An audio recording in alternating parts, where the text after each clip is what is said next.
So the Eddie Howe revolution at Newcastle is something which has been really underrated. Him and Jason Tindall have turned Newcastle into a championship threatened team, to a side that challenges for the top four regularly in the Premier League. They had a stint in the Champions League, and it looks like, again, they're going to be qualifying. I believe he really doesn't get enough credit because he's an English manager, and there's a bit of a stigma within English football that if a manager's English, they're not going to be as good as the likes of like a Pep or a Jurgen Klopp.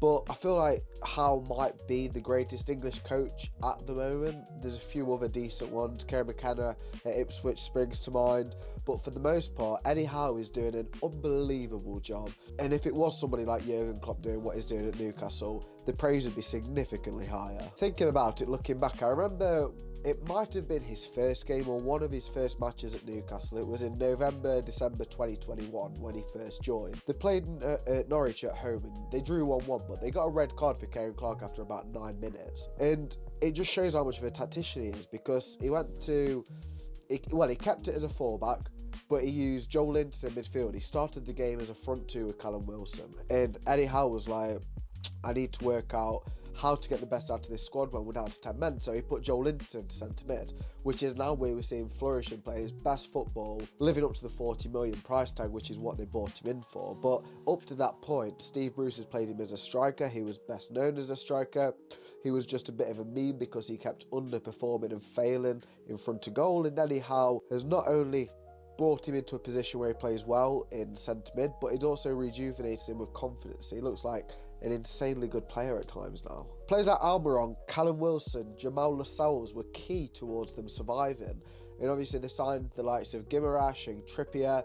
And the intent from the get-go for Eddie Howe and Jason Tindall was to introduce a lot more athleticism into the side. A player like John Joe Shelby was not going to be up to the cut with the new Eddie Howe era because he wasn't athletic. He was a bit of a one-trick pony in the way that he's got a good ping on him, good free kicks and whatnot, but really, box to box, when the game is in open play, a player like John Joe Shelby was not good enough. So we introduced players like Guimaraes, as I said, to introduce a lot more athleticism and a lot more physicality. And Eddie Howe, you've got to remember, he had like a 1 or 2 year hiatus from football management after leaving Bournemouth. During this time, he took a lot of learnings in, because he went to watch Simeone's Atletico Madrid a lot.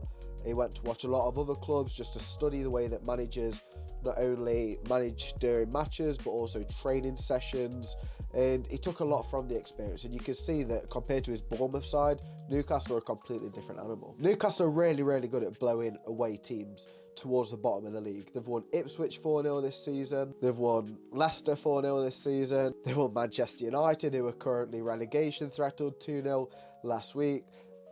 And this is as a result of the way that Eddie Howe gets them playing football, because a lot of the times you see top teams will struggle to beat teams lower down the league, because lower down the league teams will just sit back and try and stop the opposition from creating any chances. But in Newcastle's case, Eddie Howe, this is a quote from him, his philosophy: we always worked really hard on freedom within a structure, and it's so obvious that his team play like that, because sometimes Bruno Guimaraes will start at CDM in the 6th position. Throughout the game, it'll be at left back, then the next time it'll be right wing, then he'll be left wing, then he'll be covering at centre back for Dan Burney's push forward. And the Newcastle players understand the exact structure. They understand, right, if a player's vacates his position, I need to cover it.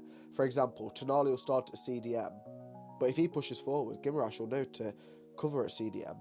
And it's so clever how they do that, because the players are free to move around the pitch to create numerical overloads and to get the ball in the half spaces, but there's always a player covering them, and that's something which has to be coached into you. They're currently sitting 5th, 9 wins, 5 draws, 5 losses this season. They've won 4 out of their last 5 games. They're looking really good. And I just want to have a look at a couple of moments from a recent win that they had against Mancehster United, away at Old Trafford. It should be a difficult stadium to go to. Within about 30-40 minutes, they were 2-0 up and cruising. The first goal, as you can see, Isak is a player that I want to highlight, because he drops into a position here to receive the ball in a false 9 sort of role. He drops into the midfield and he plays the ball over to Guimaraes. The ball is quickly sprayed out to Lewis Hall, and Mazzori doesn't know what to do. The Manchester United defence are on the back foot. They've condensed their team to defend the middle of the pitch and left Lewis Hall free. He whips in a really good cross. He took it down with his left foot, crossed it with his left foot.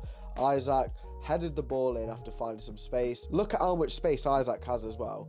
This is due to Manchester United's poor defensive structure, and it's clear to see that Amorim has got a lot of work to be doing, because he can coach them as much as he wants, but if Manchester United defenders can't even react to the fact that Newcastle's dangerous number 9 is free in the box and don't want to mark him or don't get out to mark him, there's a serious issue. What a player Hall is, by the way, because he came from Chelsea for about 40 million and he looked poor when he first came in.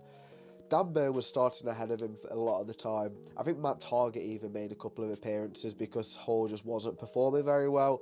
All of a sudden, admittedly, Botman's been injured, so Burn's been shoved into centre-back. Hall is starting every game basically for Newcastle now, and he's really flourishing in that position. They've got Livramento at right-back as well. They've basically got the future of England's full-backs right in their starting 11. And then you look at the second goal for Newcastle, and it's similar because Mazzori doesn't get out to Anthony Gordon this time.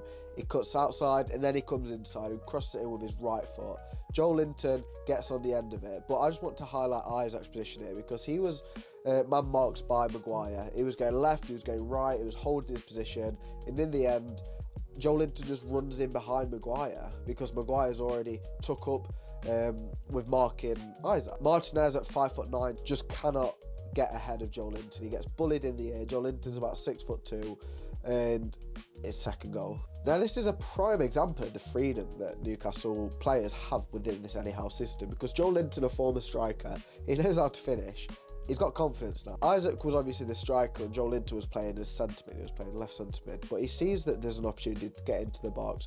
He sees that Isak is, on the back of Maguire, which is Manchester United's best header of the ball, and he sees that Lisandro Martinez is statically stood there, not ready for the cross to come in, it looks like. So Joelinton thinks, well, Gordon's a good cross to the ball, he's got eyes, I'm going to get into the box, and he scores. And that just shows the disparity between Manchester United and Newcastle in this match, because you never really felt that Manchester United players wanted to go out of their position to get into a position like this to score. And it just goes to show, as I say, the work that Eddie Howe's done. Now going forward, I believe that this season they could definitely make the Champions League spots. They're a win off of Chelsea. There's always a chance that Forest, who sit in second at the time of recording, fall off a little bit, which means that that fourth spot is to be taken up. Obviously, Manchester City might go on a run. They're currently in 7th, 8th. A couple of other teams could go on a run. Bournemouth aren't too bad. Brighton aren't too bad. But we'll have to see on that. And I believe that Newcastle is set up better to go into the Champions League again next season, or Europa League is also a good competition for them to be in. Now, I'm going to end the video here, but I want you guys to let me know down in the comments, what do you think of Eddie Howe's era at Newcastle? Do you think that he's going to make them a Champions League side again? That's the real question in this video, because the league's very competitive, and I believe he'll do it. Go check out this video on a manager doing the complete opposite of Eddie Howe. Postecoglou is absolutely bottling it at Spurs, and I want you guys to go check out why that's happening. But until next time, thank you very much for watching.